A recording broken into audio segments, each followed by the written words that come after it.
Kamakailan ay meron akong nakausap. Sabi niya, Father, naiinggit ako sa iba. Bless sila. Ako itong madalas na nagdarasal, nagsisimba. Sabi ko sa kanya, una, huwag mo silang huhusgahan na hindi nagdarasal at nagsisimba. Huwag mong isiping mas mabuti ka kaysa sa kanila kasi yun ay pagkakasala. Pangalawa, hindi mo alam ang pagdaraanan pa nila.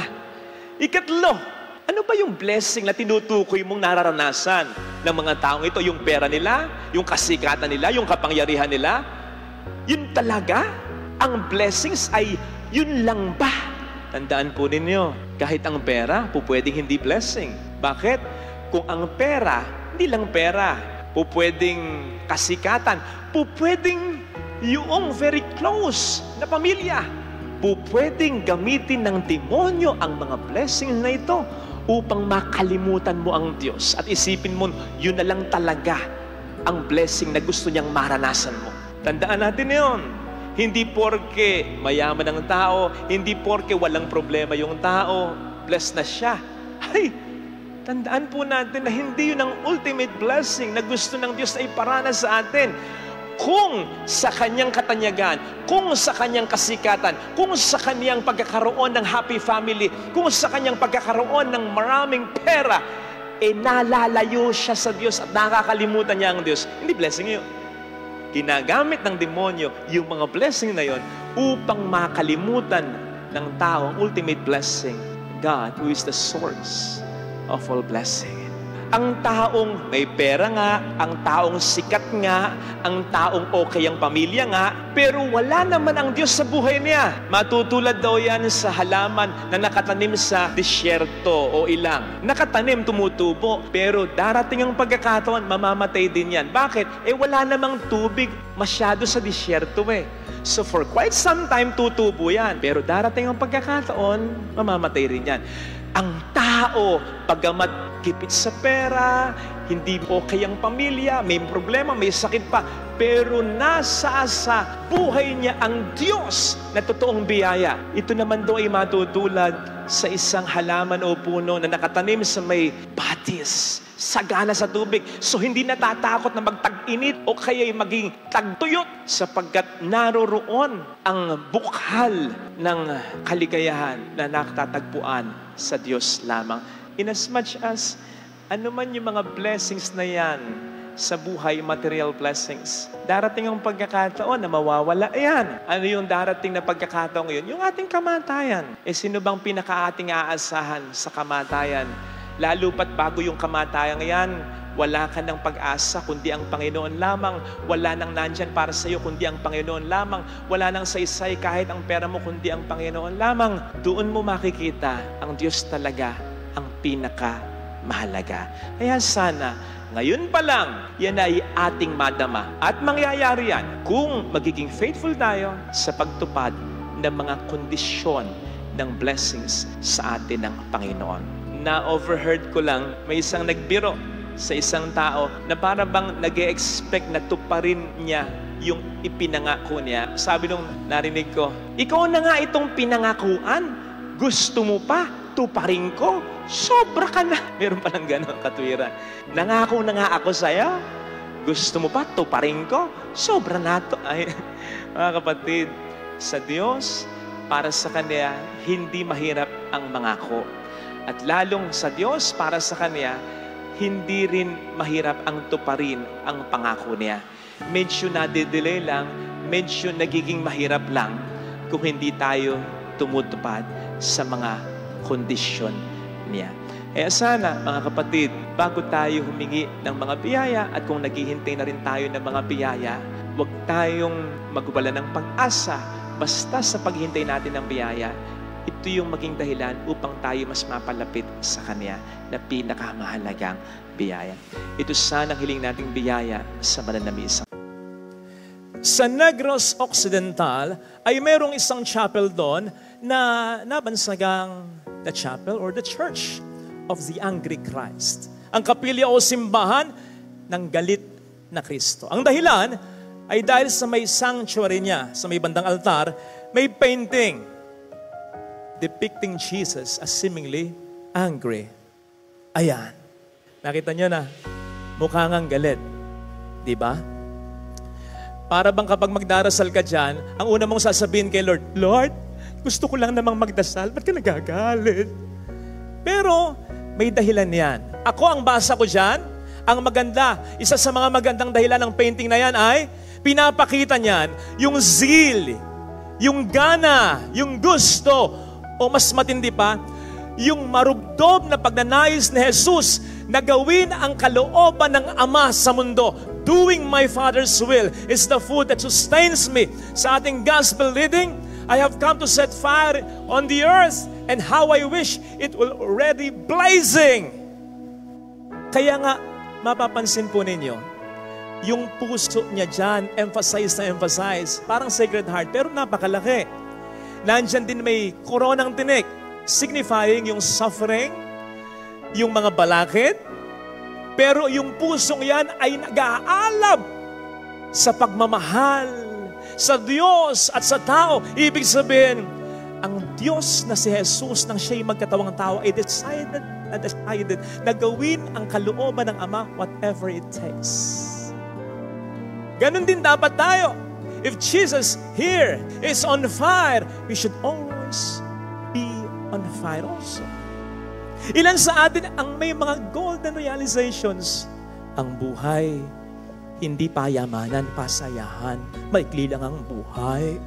Dapat hindi talaga puro pera ang iniisip.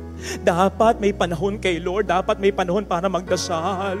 Dapat may panahon sa kapwa, sa pagtulong, lalong-lalo na panahon ng pagmamahal para sa pamilya. Ang dami nating magagandang realizations. Nasa na yun? Nagawa mo ba yun? Nasustain mo ba yun? Eto ba? Mas mabuti ka ba? Mas humble ka ba? Mas malawak ba ang pangunawa mo? Ngayon kaysa noon, sapagkat kung hindi gayon, tumatanda tayo pare-pareho ng paurong. At ang nangyayari, we are allowing the devil to quench that fire that God has started in our hearts. Huwag ganun. Huwag mong papayaang magkaganon. Ang diablo, kapag nakikita niya, desididong-desidido ka, on fire ka na magpakabuting tao, magpakabuting asawa, magpakabuting jowa, magpakabuting kapatid, magpakabuting kaibigan, magpakabuting Kristiyano, at desididong-desidido ka, maalarma na ang diablo. Gagawin na niya ang lahat to cool you down, to distract you. Sa papaanong paraan? Pwedeng either by being burnout. At sabihin niya sa'yo, hindi ka ba napapagod? Hindi ka ba nahirapan? Lagi na lang ikaw. Ano ang bak nila? Wala. Pwede ba yun? Isipin mo muna ang sarili mo. Magtira ka sa sarili mo. Nakapagbigay ka na, hayaan mo na sila. Ayan tayo. Para maglaylo ka. Para mag-cool down ka sa pagiging mabuti mo sa iba. O kaya, by compromise. Nagsisimba ka naman okay lang yung may mga palso ka pang pag-uugali. Sinusunod mo naman yun sa pang-utos liban sa isa. Yung wag kang mangalunya, okay na ngayon. At least yung siyam na susunod mo. Okay lang yung mangalunya ka. Loyal ka naman sa asawa mo. Hindi ka lang faithful. Bumabalik ka pa rin naman sa kanya. Siya naman ang mahal mo, di ba? Okay lang na wala kang panahon para sa pamilya mo, para sa mga anak mo. Ibinibigay mo naman yung mga pangailangan nila, di ba? Okay lang yun. Compromise. Para hindi mo ibibigay yung the best mo. Minsan sasabihin sa akin ng diablo, lalong-lalo na kung ilang oras na, ilang araw na wala pa akong maisip na humilya. Father Fidel, di ba 3 years ago, yan din naman ang gospel, ulitin mo na lang yung 3 years ago. So ang gagawin ko, pag inulit ko yon, hindi ko na maibibigay yung the best ko. Alam po ba ninyo, looking back, may records ako kapag pinipilit ko talaga na magdasal at mag-come up with another meaningful homily, mas maganda yung homily ko ngayon kesa noon. Ano ba? Ang gagawin ng diablo, to cool you down, bibigyan ka ng mga problema. Katulad ng ginawa niya kay Job. Napakabuting tao ni Job. Binombard niya ng mga problema. Para pag naranasan mo yung problema sa negosyo, sa trabaho, either napakahirap o napakabigat, or either sa pamilya mo pa nangyari, yung bang napaka-intense ng problema na kapag naranasan mo ay masasabi mo yung expression, Brad, para akong binuhusan ng malamig na tubig. Hindi ba? Kapag binuhusan ka ng malamig na tubig, natutulala ka, napipigilan ka, nag-cool down ka. Yan ang gagawin ng diablo. Huwag mong pabayaang magkagano. Kaya ituloy mo. Do not cool down. Do not back down. Do not settle down. Lalong-lalo na kung hindi pa tapos yung laban. May mga pagkakataon naman na parang napaka-dry. Yung pag ginagawa mo ang lahat, hindi nila nare-recognize, hindi ka nila napapahalagahan, ginagawa mo na ang lahat, pero parang walang magandang resulta. Nagdadasal ka, pero parang dry. Parang hindi siya nakikinig sa yung mga sinasabi sa kanya. Parang ang layo-layo niya. Kapatid, again, ituloy-tuloy mo lang. Tandaan mo, kahit mga dry moments yan, to remind you, dry leaves, dry woods, burn best. Kapag tuyo ang dahon, kapag tuyo ang kahoy, mas lalong mag-aapoy. Kapatid, kahit mga pagsubok na yan ay nararamdaman mo, ituloy mo yung pagiging desidido mo magpakabuting tao. And I assure you, wala nang makapapigil pa dito kahit ang demonyo. Do not give up. Sa mga kabataan na mahilig mag-shopping, daming pera may nakita kang isang bagay. Ang dami mo ng sapatos At alam mo na hindi mo siya pwedeng gamitin anytime soon. Ibili ka pa rin? May isang bagay na nakursunadahan mo lang kasi ang ganda Bili ka na? Gayong alam mo na pwede mong hindi naman magamit talaga. Pero bibilin mo pa rin. The moment na binili mo yon and you keep that, of course, ay magiging bahagi na yon ng mga valuable things sa buhay mo na sa totoo lang ay hindi naman valuable talaga. Pasensya na sa mga may edad na nanonood si mama at si papa. Pero kung minsan, ganyan naman din ang mga nakatatanda. Yung, hindi na yung sa pagbili yung mga gamit na pwede mo namang i-dispose na at ipamigay o kaya ibenta sa murang halaga. They'll keep it. Yan ang madalas namin pinagtatalunan ni mama. Kamakailan lang sabi sa akin, anak! Yung mga ipinamibigay o binibenta sa murang halaga para pakinabangan ng iba, sayang yan! Magagamit pa yan! Sabi ko, kailan? Hindi ko lang alam. At sasabi ko sa kanya ganito, sabihin ko na rin din po sa inyo, Mama, mga kapatid ko, mas magiging masaya po tayo kapag makikita natin na yung gamit natin ay makapagpapasaya ng ibang tao. Lalo pat kung ito'y nakaimbak lang at nakaburo lang sa aparador mo. Kaya ang idea, huwag ka nang bumili. Huwag ka nang tumanggap. O kaya, huwag ka nang mag-keep ng isang bagay na alam mo namang hindi mo kakailanganin talaga sa buhay. Ganon din ang nangyayari sa mga pangit nating karanasan. Na-hurt ka na-disappoint ka okay lang yun. Kesa naman maging masaya ka, umiyak ka, pero ipagpag mo lang. Huwag kang mag-fall into that temptation na, sige kikimkimin ko, sige isipin ko, sige tatandaan ko, sige magpaplano ako, lalarasunin ko ang taong ito. Huwag ganun. Kasi the moment you keep it, parang yung gamit na hindi mo naman gagamitin, it becomes part of you, or you become part of it.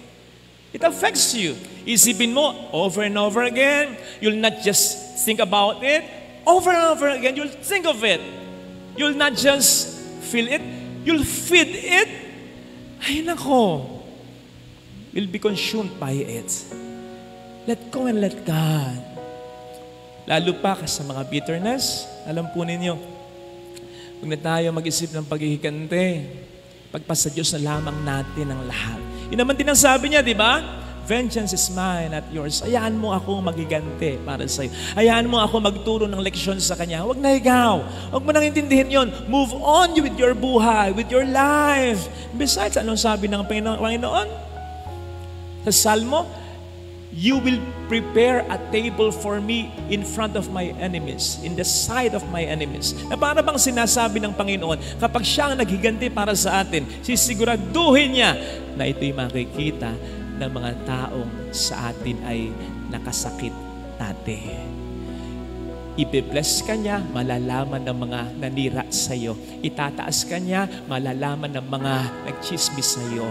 Gaganda ang buhay mo, malalaman niya ng mga nag-down sa'yo. Makakaahon ka sa pagkakasala mo, malalaman niya ng mga naghusga sa'yo. Yun ang pangako ng Panginoon. So ipaubaya mo na sa Kanya lahat ito. Brothers and sisters, alam po natin katangahan yung hayaan mo na lamang na nakawin ng mga magnanakaw ang mga mahalagang bagay sa iyong buhay. Ganon ang nangyayari kapag naglalagay tayo ng mga kalat sa ating puso't isipan. Hinahayaan nating nakawin ng mga negang ito, ang mga bagay na positibo dapat ay nasa buhay mo at buhay ko. Again, let go of all that bitterness and let God reign in our hearts. Tandaan po natin, ang paghahari ng Diyos ay hindi lamang isang lugar. Ito ay more on isang sitwasyon o kalagayan kung saan ang peace, ang joy, ang happiness, all the good things ay ating nararamdaman. At mangyayari lamang yan, una kung susunod tayo sa Kanyang kalooban at kung ang ating puso, ang ating buhay ay ipapa-occupy natin sa Kanya lang. Amen. Talagang may reward na naghihintay para sa taong maagap, para sa taong nagtsatsaga, para sa taong nagsisipag. Yun yung sinasabi sa mabuting balita. Yun ang sistema sa salita ng Diyos, sa grasyang hatid ng salita ng Diyos sa buhay natin.